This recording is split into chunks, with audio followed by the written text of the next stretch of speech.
آج ہم ایک ایسی کہانی کی گہرائیوں میں اتر رہے ہیں جو بظاہر تو ایک پیغمبر، ایک ملکہ اور ایک چھوٹے سے پرندے کی ہے، لیکن اصل میں یہ طاقت، نفسیات اور حکمت عملی کا ایک شاندار نمونہ ہے۔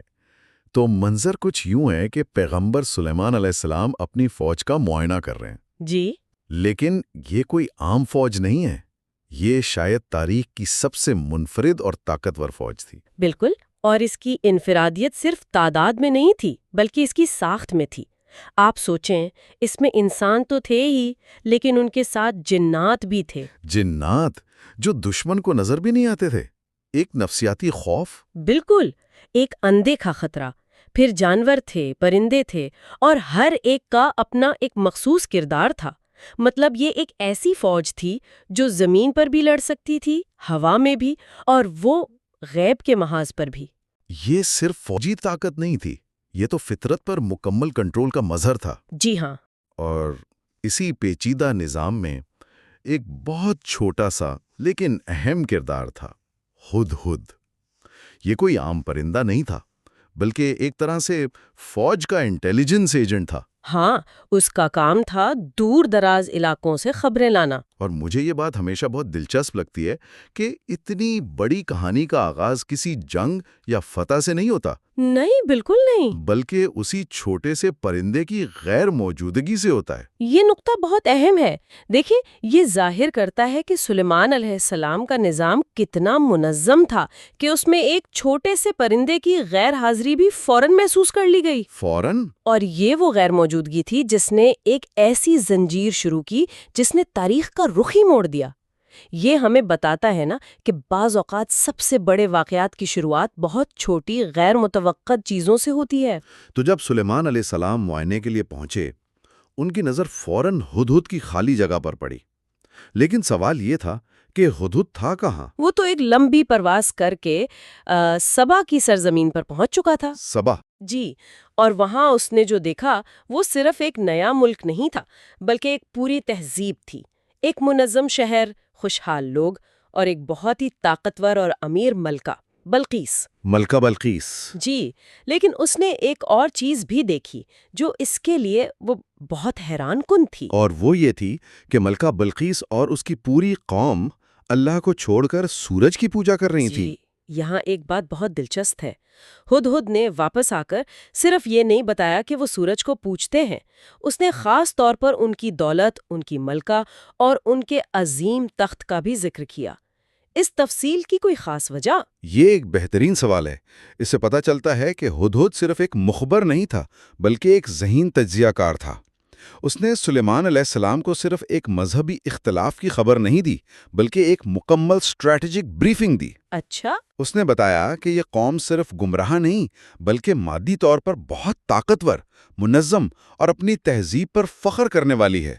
تو ان سے نمٹنے کے لیے صرف روحانی دلیل کافی نہیں ہوگی، بلکہ طاقت کا توازن بھی دکھانا پڑے گا۔ واہ، یعنی اس نے آتے ہی پورا منظرنامہ واضح کر دیا۔ جی، اور یہ توحید کے پیغام کے لیے ایک بڑا چیلنج تھا۔ تو جب وہ تھکا ہارا واپس پہنچا، ظاہر ڈرا ہوا بھی تھا، لیکن اس نے سچ بولنے کا فیصلہ کیا۔ اور اس نے جو کہا نا، وہ بہت نپاتلا تھا۔ اس نے کہا، میں ایک ایسی خبر لایا ہوں جسے آپ نہیں جانتے۔ ایک عورت ان پر حکومت کرتی ہے، اس کے پاس ہر طرح کی دولت اور ایک عظیم تخت ہے، لیکن وہ اللہ کے بجائے سورج کو سجدہ کرتے ہیں۔ اس نے اپنی غیر حاضری کو ایک بڑی دریافت سے جوڑ دیا۔ بالکل، اس طرح وہ سزا سے بچ گیا۔ اور سلیمان علیہ السلام کا رد عمل بھی کمال کا تھا۔ غصے کے بجائے حکمت۔ انہوں نے کہا، ہم دیکھیں گے کہ تم سچ کہتے ہو یا جھوٹ۔ جی، پھر انہوں نے ایک خط لکھا اور ہدہد کو وہ خط پہنچانے کا کام سونپا۔ اور اس خط کا متن بھی کتنا جامع اور طاقتور تھا۔ بہت، صرف 2 جملے۔ یہ سلیمان کی طرف سے ہے اور یہ اللہ کے نام سے ہے، جو رحمان اور رحیم ہے۔ میرے خلاف تکبر نہ کرو اور میرے پاس فرمان بردار ہو کر آؤ۔ اس میں نہ کوئی دھمکی تھی، نہ کوئی لالچ، یہ خالص طاقت اور اعتماد کا بیان تھا۔ جب یہ خط ملکہ بلقیس تک پہنچا تو اس کا پہلا رد عمل کیا تھا؟ پہلا رد عمل تو غصے کا تھا کہ کوئی اس کی اجازت کے بغیر اس کے محل میں ایک پیغام کیسے چھوڑ سکتا ہے۔ لیکن اس نے جذبات میں آ کر کوئی فیصلہ نہیں کیا، بلکہ فوراً اپنے مشیروں کی شورا بلائی۔ یہ اس کی سمجھداری کو ظاہر کرتا ہے۔ بالکل، اس شورا میں زیادہ تر مشیروں نے تو جنگ کا ہی مشورہ دیا ہوگا۔ جی، انہوں نے کہا ہم طاقتور ہیں، ہم لڑیں گے۔ یہ کسی بھی قوم کا ایک عام رد عمل ہوتا ہے۔ لیکن ایک دانا مشیر نے ایک ایسا سوال پوچھا جس نے پوری گفتگو کا رخ بدل دیا۔ اس نے پوچھا، خط لانے والا قاصد کہاں ہے؟ اچھا۔ جب ملکہ نے بتایا کہ کوئی قاصد نہیں تھا تو اس مشیر نے خبردار کیا۔ اس نے کہا کہ جو شخص اس پراسرار طریقے سے خط بھیج سکتا ہے اس کی طاقت کا اندازہ لگانا مشکل ہے، ہمیں جلد بازی نہیں کرنی چاہیے۔ اور ملکہ بلقیس نے اس مشورے کو اہمیت دی۔ اس نے جنگ کا خطرہ مول لینے کے بجائے ایک بہت ذہین چال چلی۔ جی، اس نے کہا کہ وہ سلیمان علیہ السلام کو قیمتی تحائف بھیجے گی، یہ دیکھنے کے لیے کہ ان کی نیت کیا ہے۔ مطلب کیا وہ ایک عام بادشاہ ہیں جو دولت سے متاثر ہو جائیں گے، یا ان کا مقصد کچھ اور ہے؟ بالکل، یہ ایک کلاسک نفسیاتی اور سفارتی حربہ تھا۔ وہ دیکھنا چاہتی تھی کہ آیا وہ دولت کی زبان سمجھتے ہیں یا نہیں۔ لیکن اسے یہ نہیں معلوم تھا کہ سلیمان علیہ السلام کو اس کے پورے منصوبے کی پہلے ہی خبر ہو چکی تھی۔ ہدہد کے ذریعے۔ جی۔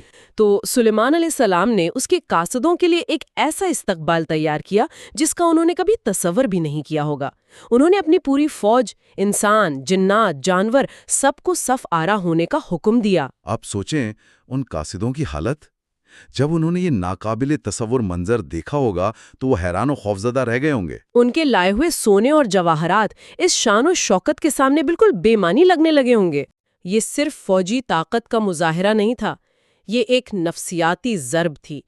پیغام یہ تھا کہ جس دولت کو تم اپنی سب سے بڑی طاقت سمجھتے ہو وہ ہمارے لیے کوئی حیثیت نہیں رکھتی۔ اور جب انہوں نے جھجکتے ہوئے وہ تحفے پیش کیے تو سلیمان علیہ السلام نے انہیں مسترد کر دیا۔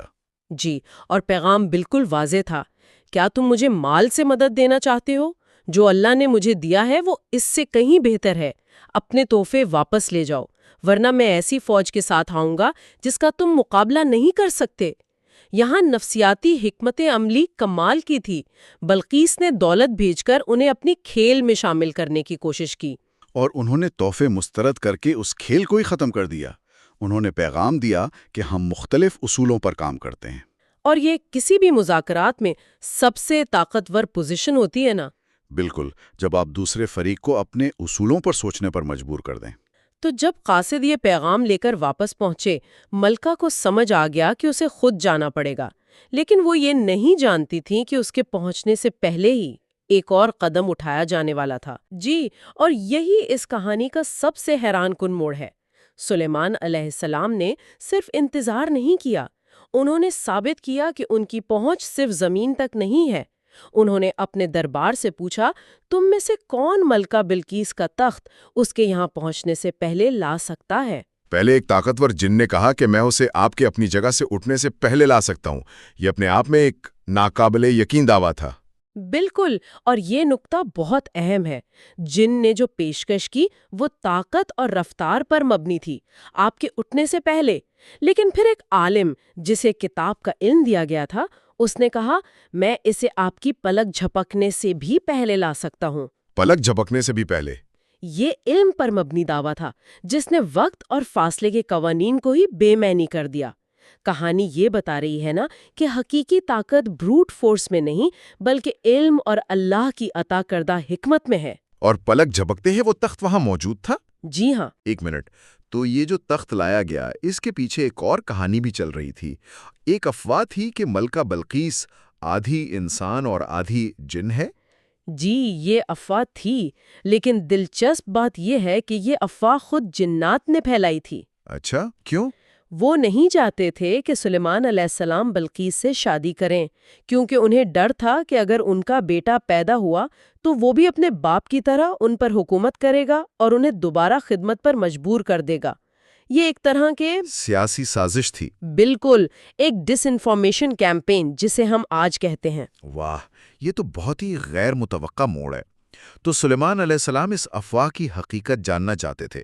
اس کے لیے انہوں نے کیا منصوبہ بنایا؟ انہوں نے ایک بہت ہی ذہین اور سٹل طریقہ اپنایا۔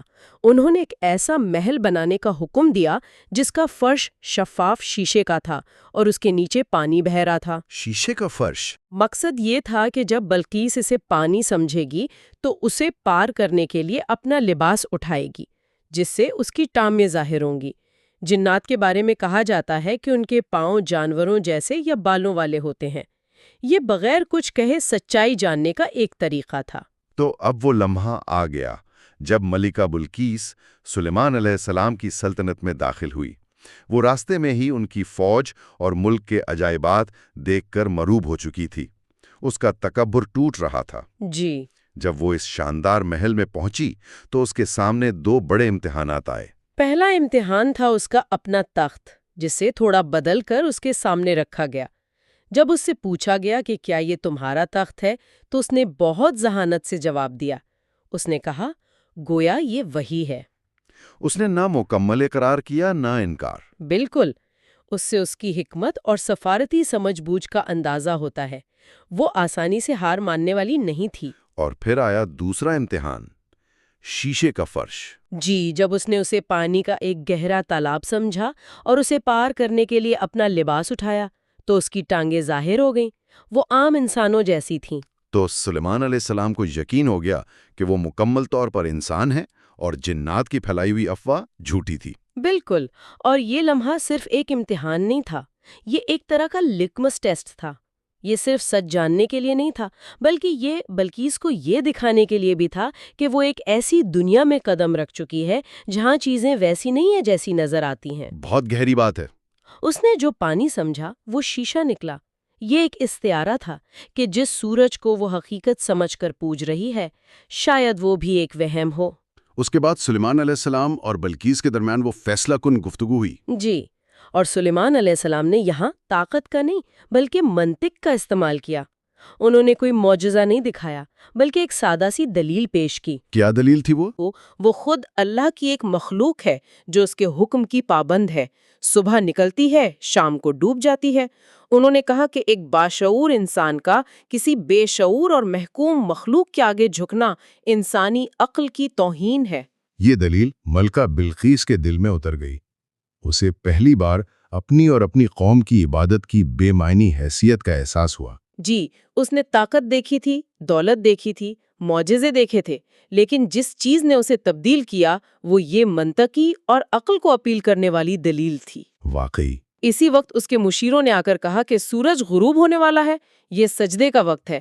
لیکن ملکہ نے انہیں ڈانٹ دیا اور کہا، کیا تم اب بھی سمجھتے ہو کہ سورج پوجا کے لائق ہے؟ اسے حقیقت کا ادراک ہو چکا تھا۔ اس کا ذہن اور دل دونوں بدل چکے تھے۔ اور پھر کہانی اپنے اختتام کو پہنچی۔ ملکہ بلقیس نے اعلان کیا کہ وہ اسلام قبول کرتی ہے۔ اس نے اقرار کیا کہ وہ اب تک خود پر ظلم کر رہی تھی۔ اور اس کے بعد اس کی پوری قوم نے بھی اپنی ملکہ کی پیروی کی اور ایک اللہ کی عبادت شروع کر دی۔ یہ سب کچھ ایک چھوٹے سے پرندے ہدہد کی لائی ہوئی ایک خبر سے ممکن ہوا۔ اس پوری کہانی کا اگر ہم جائزہ لیں تو پیغمبر سلیمان علیہ السلام نے ناقابل یقین طاقت کا مظاہرہ کیا۔ پلک جھپکتے میں ایک تخت کو سینکڑوں میل دور سے منتقل کرنا، ہوا اور غیبی قوتوں کو حکم دینا۔ جی، یہ ایسی طاقتیں تھیں جن کا کوئی مقابلہ نہیں کر سکتا تھا۔ لیکن آخر میں ملکہ کا ذہن زبردست طاقت کے مظاہرے سے نہیں بدلا۔ وہ طاقت دیکھ کر مروب ضرور ہوئی، اس نے مذاکرات کی میز پر آنے کا فیصلہ بھی کیا۔ لیکن اس کے دل اور دماغ کو جس چیز نے تبدیل کیا وہ حکمت کا مظاہرہ اور ایک منطقی دلیل تھی۔ اور یہ ایک بہت دلچسپ سوال پیدا کرتا ہے، نظریات کی جنگ میں حقیقت میں زیادہ طاقتور کیا ہے؟ طاقت کا وہ مظاہرہ جو سر تسلیم خم کرنے پر مجبور کر دے، یا دلیل کی وہ اپیل جو سمجھ بوجھ کی دعوت دے؟